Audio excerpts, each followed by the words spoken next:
Hey, Nick Dar here with Business Over a Brew. Pleased to shoot this episode at the Old Bakery Beer Company here in Alton. As a lot of you know, the location where we used to shoot the show, Great Rivers Tap and Grill, decided to close down, as businesses do sometimes, and kind of left us scrambling a little bit, looking for a location to shoot our next episode. And on very short notice, we called Lauren at Old Bakery here, and she was immediately said, sure, come down and shoot it. So just very generous of them to let us use the space on such short notice to shoot the show here. It's a really terrific business. They really run a great place here at Old Bakery. And it's a good fit for our show too, because they're a great business, and obviously they serve brew and make it here. So it's a terrific place to have it. If you haven't had lunch here or dinner, I highly recommend you do that. The food is terrific. The beer selection is great bourbon selection as well. So it's just a great place to hang out in a historic building here in Alton. So come check out Old Bakery Beer, and thanks again to Lauren and everybody for letting us have the show here at Old Bakery in Alton. Welcome to Business Over a Brew. I'm your host, Nick Dar, joining you again, of course, from the Old Bakery Beer Company. It is Robert Wadlow's birthday as we're shooting this. We are drinking some Robert's Rye, one of the great seasonal ales they have here, along with their Irish ale. So definitely come down and check out Old Bakery Beer. They're changing all the time. New beers, have a great food menu, great place to have an event, terrific place to have lunch or dinner. Highly recommend it. Thanks to the Riverbend Growth Association for sponsoring the program. And of course, thanks to my guest, Dan St. Peters from St. Peters Grand Rental. Thanks so much for joining us. A second visit for you. That's rare. So, you're in rarefied air here, being on the show twice. So. I don't think of myself as special, but thank you for making me feel special. I want to start, your dad, Dale, just got an award. So talk a little bit about that. And 50 years, I think, right? Yeah, 50 years in the hardware industry. The S-Wing Hammer Company has an award. It's called the Golden Hammer Award. And any retailer that has been in the industry for 50 years gets an opportunity to prove that, as well as then they send a plaque with a golden hammer on it. And it's actually the second golden hammer that we've received at the store. My grandfather received one about 25 years ago, approximately. So my father was very, very surprised. And you mentioned at a meeting we were at earlier today, the Growth Association board meeting, that just 25 more years for you, 26 more years, and you get 24 more. I think it's 24. I haven't figured it out exactly. So you could be the third generation to get one. So yeah. You guys really are the ultimate family business. I mean, you've had so many family members involved with it. It really has been such a big part of your family. Talk a little bit about that. Well, I'm third generation owner, but I'm actually fourth generation to work in the store. My grandfather's father helped when the store was originally taken over back in 1947. My grandfather and his brother were the owners of the store. And then when my great uncle passed along the store to my father and my uncle, and then my brother and I came into the store, and then now my oldest son, Alex, who is our manager down at our Edwardsville store, and my sister. So each generation, pretty much every child has at least worked in the store, some shorter term than others. Not everybody's cut out for it. But yeah, retail isn't for everyone. Sure. But yes, we are a family business. I like to think not just our own family. I mean, the St. Peters family, we obviously through the 4 generations of working individuals now, our employees, as much as they're not family, we treat them like family. I hope at least that's the goal, and that they take as much pride and ownership into the store and helping customers as if they were St. Peters, if they weren't. For you, Dan, was there any doubt that this is what you wanted to do, that this was going to be your career, or were there other career paths that you considered? No, actually, by degree, I have an engineering degree from Rolla. I spent 10 years out away from the store, working for actually a St. Louis-based company, but traveled and was all over and kind of got tired of the traveling. And at the same time, it was right around the time when my father and uncle and my brother decided to build the new building in the rear of the property, and then we took down the storefront that was out right on the edge of State Street on the property. So Where was or was the original location there, or had it been somewhere else? No, the original location's always been there. Right. It was 20. It's always been 2502 State Street. When my grandfather took over the business, he bought the house that was at 2500 State Street, which, if you're an old-time Alton hardware rememberer, I guess if you want to call it, a historian, Sure, yeah. that house sat there, and my grandfather expanded the hardware store across the front yard of that house. So if you came in the front doors, you didn't see it. But if you came in the back, you literally walked down the sidewalk, and halfway down the sidewalk, you could right turn into the back door of the house, or left turn into the back door of the hardware store. When did True Value get involved and become a part of the picture? True Value merged with a company called Service Star. We were a Service Star dealer, if you will. And then when they merged together, we decided to fly the True Value flag beginning in about 2004. Okay. And talk about the expansion. You guys have had, obviously have more locations now than just the Alton store. Yeah. One of the things that I can say about each generation, like I just talked about my grandfather expanding across his front yard, is that we've always looked for opportunities to grow, to change. And about a year ago, actually about 2 years ago, we started the process of opening a store in Brew, Illinois. True Value came to us, had an opportunity, and it worked out very well. Talk about the challenges of managing multiple locations as the owner from, they're not exactly next door to each other. No, I spend one day a week in Breeze, still managing that down there. I'm fortunate to have Alex, my son, in Edwardsville, and my father, who is there, who's been running it since we opened Edwardsville in 2002. So Breeze is the first location that actually is ran by a non-family member, and we don't have any family members technically working there, other than myself when I go. Alex goes down there once a month. My dad likes to go down there. He loves to see the expansion. He's so proud of the family and the expansion that the business has seen. Employee-wise, we try to find employees, like I said, that want to be part of the family, that are loyal, and treat customers the way we've always treated them. So, we've talked about with multiple guests in the past how that's become a challenge, I would say, in the last 5 years to 10 years to find. Finding employees has been definitely a challenge. Yes. It used to be that on the hardware side of things, on the retail side of things, we spent years in developing a relationship with a customer from the school district or from a contractor point of view or what have you. Right. And then when that gentleman would retire, he'd be like, hey, I could spend a couple days a week at the hardware store, get to see all the new stuff, and then they had all that expertise to offer our customers. So we would hire a lot of retired people to come and work for us. And that had worked for a long time. But in this day and age, more and more people are staying in the workforce at their present job and not retiring until they're at an age when they're like, no, I don't want to work anymore. I am done. Or can't. Or can't, right, unfortunately, yeah. Right?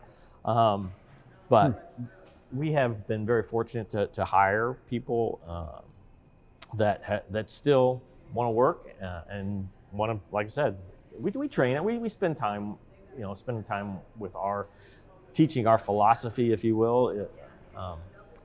I think that might be one of the biggest differences. It's not that the people aren't out there anymore. It's that maybe you do have to spend a little bit more time indoctrinating them into the culture that you want to have and training them. And I don't want to say that we treated employees poorly in the past, but it's a little bit different now. Like you do have to maybe be a little more conscious of that, I think. Yes, I mean, we have, I'll perfectly honest, been behind the curve, if you will, as far as employee benefits. It was always one of those things where we had mostly part-time employees. We offered a discount, flexible schedule. It was pretty, easy, made it easy for them to work for us and us to take advantage of the situation that they were in. And if it was a couple of days a week or 3 days a week, whatever they wanted to do, it worked out. Now you're competing more. Obviously, your salary has to be a little higher.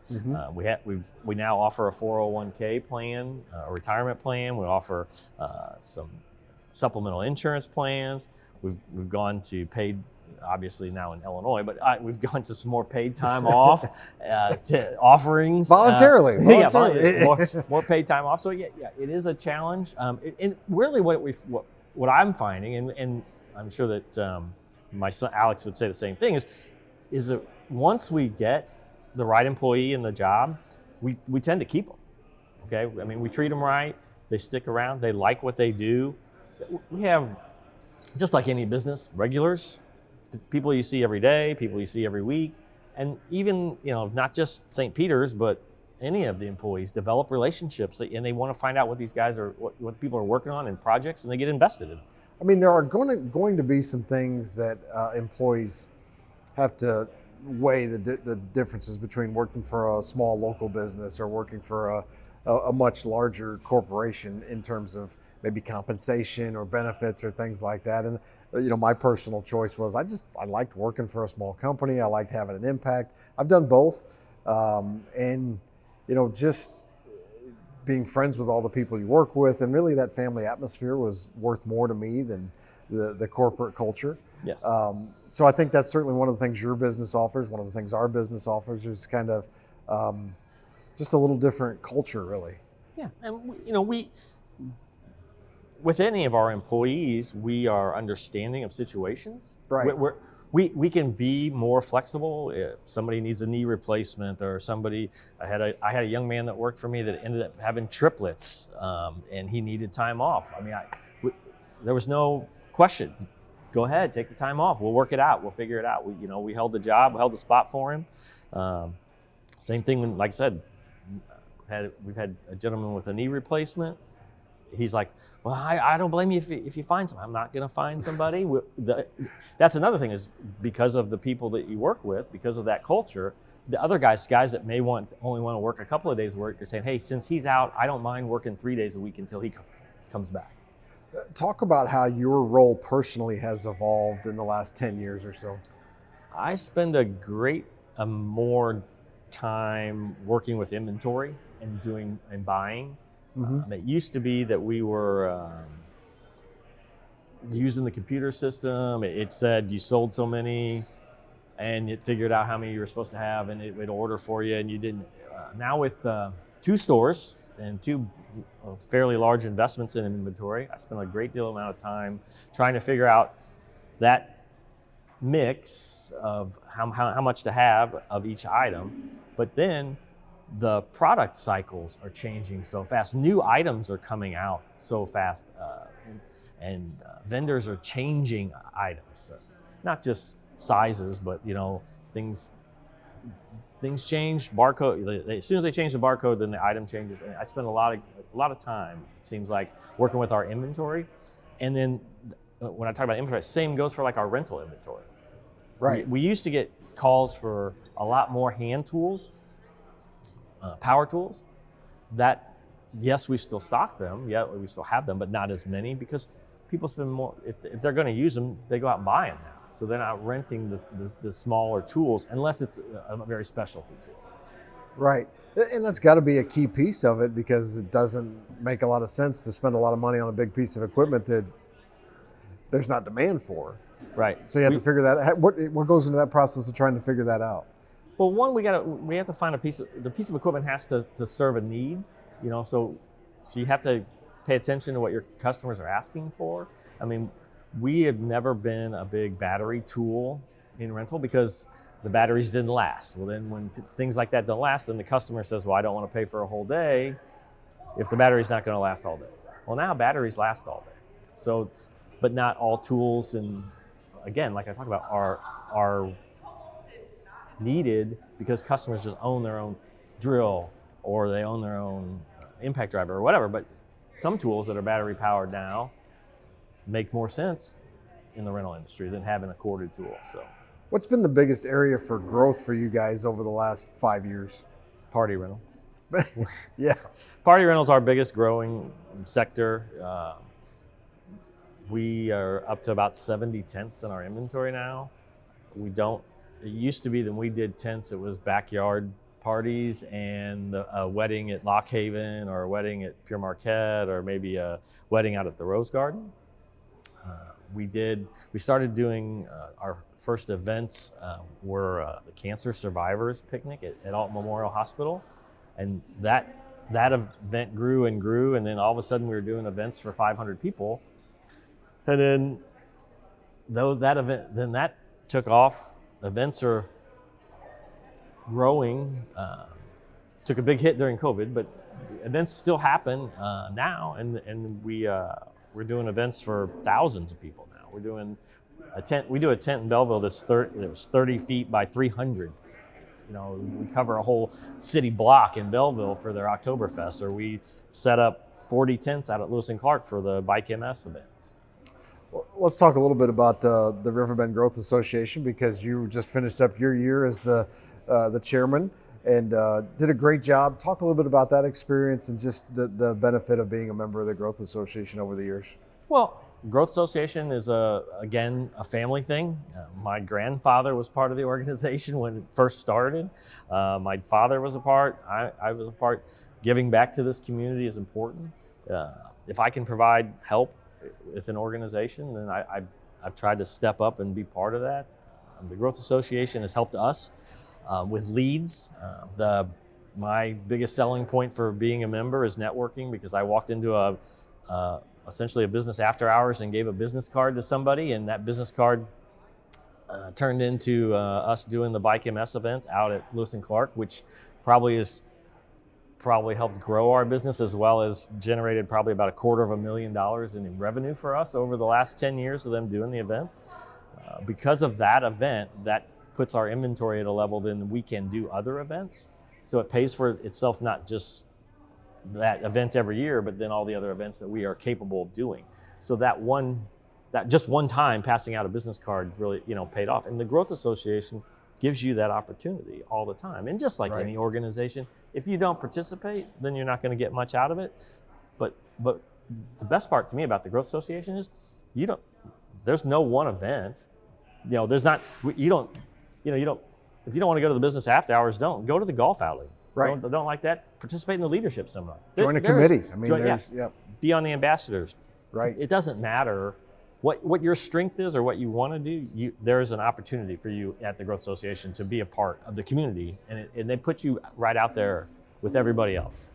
I think the organization has done a terrific job too of just being flexible with the different times for the networking events. Like some are in the morning, there's lunch events, there's afternoon events. So there's all kinds of different times that fit in with people's schedules differently.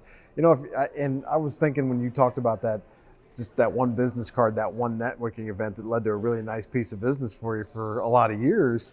If you're like me, I'm kind of introverted. I don't really look forward to going to those types of things. I'm the same. But I go because, and then when I'm done, it's like, man, I'm so glad I went to that. And I've same with me. I've gone to those events, not really excited maybe about going, but going just like I need to go. And then you go and it's like, man, I can't believe, had I not gone to that, the opportunity I would have missed out on. Yeah, there's opportunities at every event. Right. So that's the bet. To me, that's a huge benefit of the Growth Association. The other one is the fact that the Growth Association promotes our community.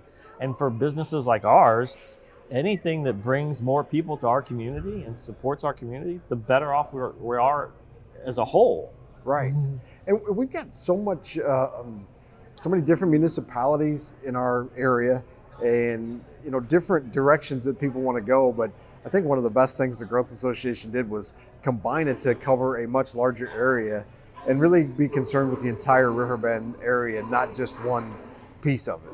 Right, they promote the whole area. I mean, I think you kind of see that as well as like the Tourism Bureau doing their thing. They joined a whole bunch of communities together. It makes sense. St. Louis is doing it with their chambers trying to come up. It just makes sense to bring the communities together to promote the whole area, so we're not competing against each other for the same thing that we all want. Well, Dan, you did an outstanding job as chair last Oh, year, and thank you. I appreciate it as the chair this year. It made my job pretty easy, other than I might pale in comparison to what you did last year. So. I don't think that'll be a problem. Any areas that we didn't touch on that you want to talk about today? Well, I do want to talk about our steel product line. We are a steel dealer. We're not just a plain steel dealer. We're a platinum dealer in our Edwardsville store and a gold dealer in our Alton store. We have factory trained technicians. We have a gold service technician out of Edwardsville and have 2 silver technicians. So if you're in the market for any outdoor power equipment, Steel has a full line, everything from its traditional gas to now a full line of battery tools. And all of that is backed by us in the sense of you have a problem with it, you can bring it right to any one of our stores and we can take care of it. So I really want that. The steel model in the sense of how going to business, it works for us because that's what we want. We want you to be satisfied with the product. No different than if it's not steel. If you rent a piece of equipment and you have a problem with it, we want to give you a different piece of equipment or fix the equipment that you have so that you get your job done. That's the whole idea. Is we want people to be successful at their projects, and that makes us feel good. And if we feel good, all the better. It's just it's not about necessarily making a dollar. Sometimes it's more about making sure everybody's happy and got their projects done. Well, you've done that. They feel successful, and right. You've done that a lot over years. Just the personal attention to detail and relationships that you've built, and really the advice that you give is definitely a reason to go to St. Peter's. I will say too that Dan and the gang are really lawn pros. And one thing I know about Dan is Thursday's his day off, and we're here in late February. He was putting fertilizer out today, right? Put my step 1 down to start the season, get it going, get that grass going. So if you want to do that for your lawn, have a great looking lawn, go see St. Peter's. Dan, thanks so much for coming on the show. Thanks for all you guys do in the community. If people want to find out more about you guys, how can they do that? stpetershardware.com. Really simple, no punctuation, just the stpetershardware.com. And you'll get the chance to see all our rental equipment is on there, our catalog's on there. Our update to our website goes live March 1st. So if you don't see it, if you see a change in a week, we are updating the website to make it even more friendly and easier to use. So. Well, congrats on such a successful run for St. Peter's and continued success in the future. Oh, thanks for coming on. Thank you very much, and good luck this year as chairman. Thank you. Appreciate it. I'm going to need it.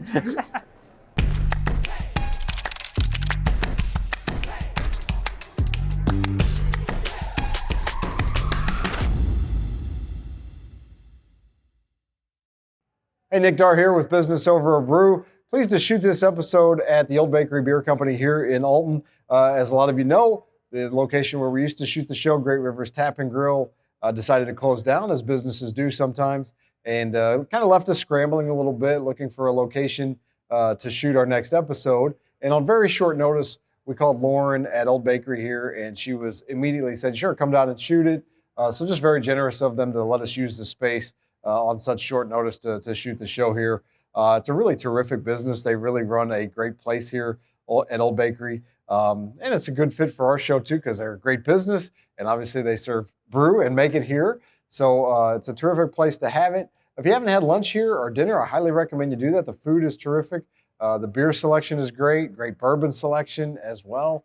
So it's just a great place to hang out in a historic building here in Alton. So come check out Old Bakery Beer, and thanks again to Lauren and everybody for letting us have the show here at Old Bakery in Alton.